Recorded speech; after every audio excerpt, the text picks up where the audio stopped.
Mompreneur Studio. I'm Anisa Crespo, and on today's episode of She Swaps, I am speaking with Andreea Popescu. She is a voice and women empowerment mentor. Andreea, thank you for joining us. How are you today? Thank you, Anisa, for having me. I am so happy to be here. I'm very grateful for being here. I'm very fine, thank you. And how are you? I am wonderful, thank you. I love doing this. I get to talk to women all over the world, like you coming to me from Spain today. That is awesome. So tell us a little bit about who you are, what you do, how you came into mentoring women in empowerment and with their voice. Well, I'm coming from a teacher's family. My both parents were teachers and they were my teachers at some point. We are all musicians and teaching is somehow in my bones. So coaching and teaching are very close to one another. And being a musician and being exposed to stage and having a horrible stage fright all my life, Um, I never thought that I would ever speak about this thing about how to behave on stage or how to behave when speaking to others. Eventually, many years later, I ended up to be part of opera choir, and I absolutely loved being on stage. And after the first year spent on stage, like every day on stage, I was wondering what happened with me and how did I become from the very shy Andrea, that very expansive and actually loving being on stage.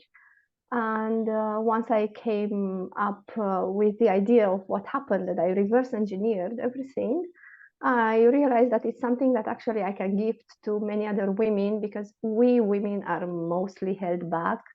At least this is how I see it. So I thought that this could be my gift for the world. Wow, I just love that. So imagine this, you're a musician, so I mean, potentially there's always a chance that you'll be on stage at some point and you have stage fright and you have to overcome this. And then you become an opera singer. That is unbelievable. I love that. So tell us, I love the name of your coaching program. What's it called? The name of my coaching program is From Shy to Shine, I because love basically that. that's exactly the journey I went through. I was the girl that was barely opening her mouth, and if I was doing that, I was barely whispering. You couldn't hear me. Well, And yeah, I mean, I can see that you're very soft-spoken and you have a calming nature about you. So I can see the shyness, but how exciting for you to have dug deep within yourself and pulled out that big voice.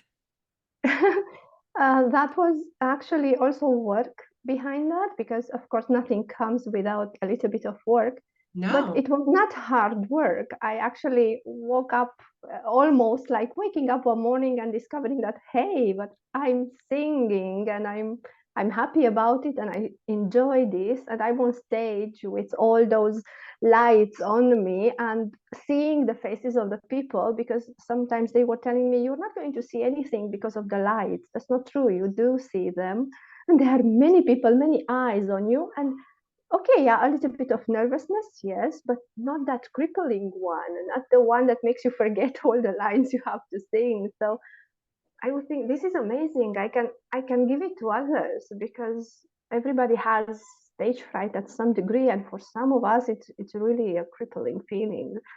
Yeah, absolutely. I mean, for some women, just in their business or, in their career, they actually have to get on stage, so to speak, to do some sort of a public speaking or, just make a presentation even. And a lot of people don't know that for some people that comes with a lot of anxiety and a lot of fear.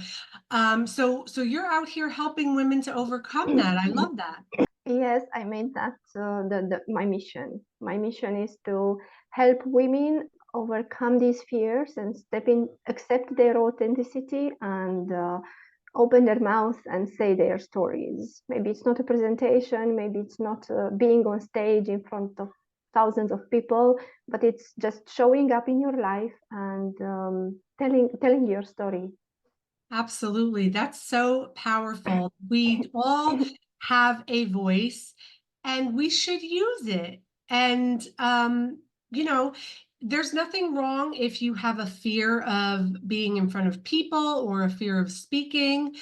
Um, there's help out there for you, and Andrea is here to tell you that you have options and you can overcome that. I mean, look at what she's gone through, and she has made a transformation and now using that transformation to transform other women. I really commend you for that. Thank you so much for your opinion. Yes, it's my program is a very holistic one because all my school I have been trained to sing, of course, and I was singing correctly, but I could never engage fully in that. And this is one of the little nuggets I came through in my reverse engineering of the process, that we are existing a lot only from neck up, and we are not taking into consideration all our body and all our thoughts, our everything that it goes on in our life. Everything matters and everything has to be taken into consideration, whatever it is you're working on. It doesn't have to be only your voice. Everything impacts everything. Yes, it does. That's so true. I mean, everything is connected. Our mind, our bodies, our spirits, our emotions, it's all connected. And we as people are all interconnected one way or another. I mean, look at you and I on opposite sides of the world, just chit-chatting on this. Well, for me, it's Sunday afternoon. I don't know what it is for you, but It's Sunday evening. Yes. Sunday evening. Okay, there you go.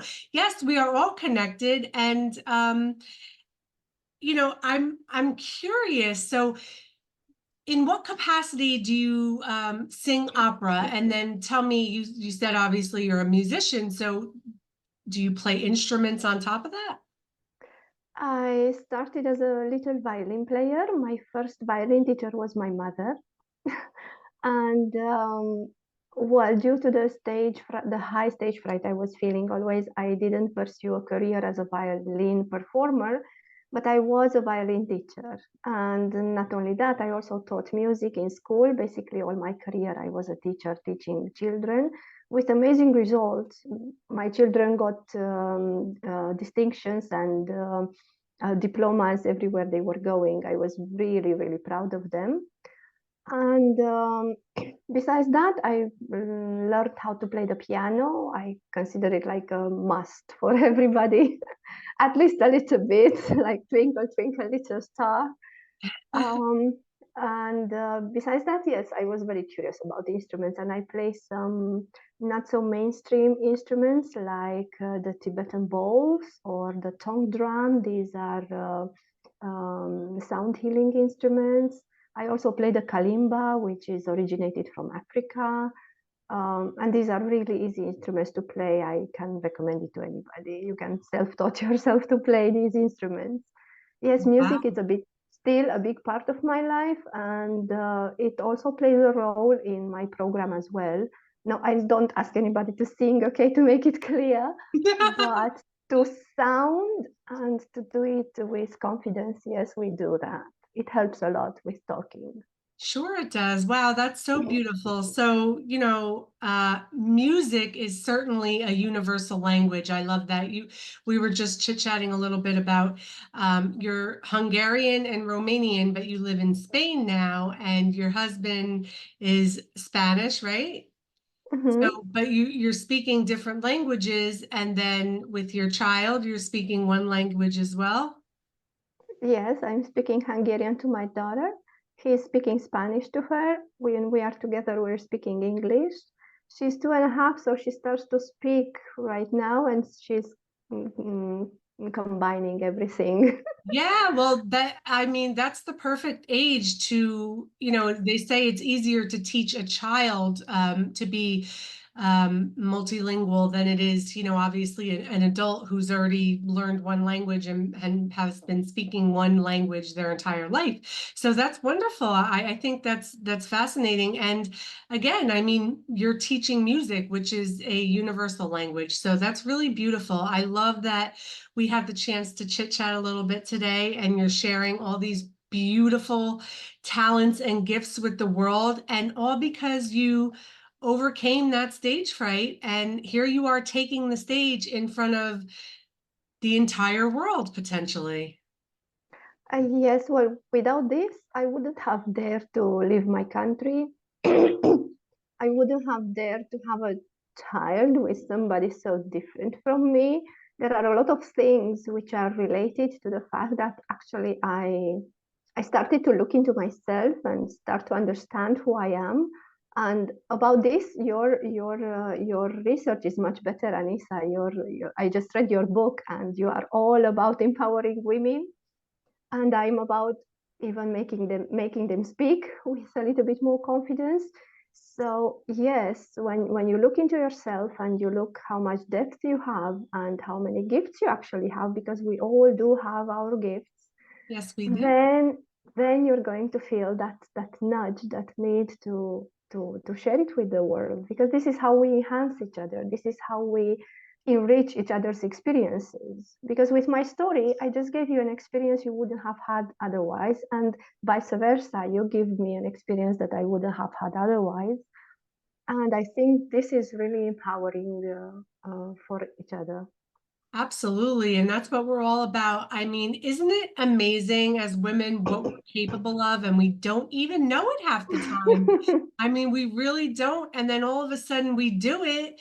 We do these things, then we look back and we're like, "Ooh, did I just do that?" And then that in and of itself is empowering.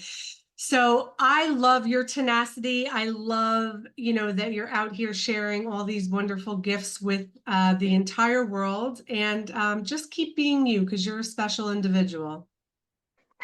Thank you so much, Anissa, for your sweet words. Thank you. Thank you for taking the time with us today. Thank you so much for your time as well.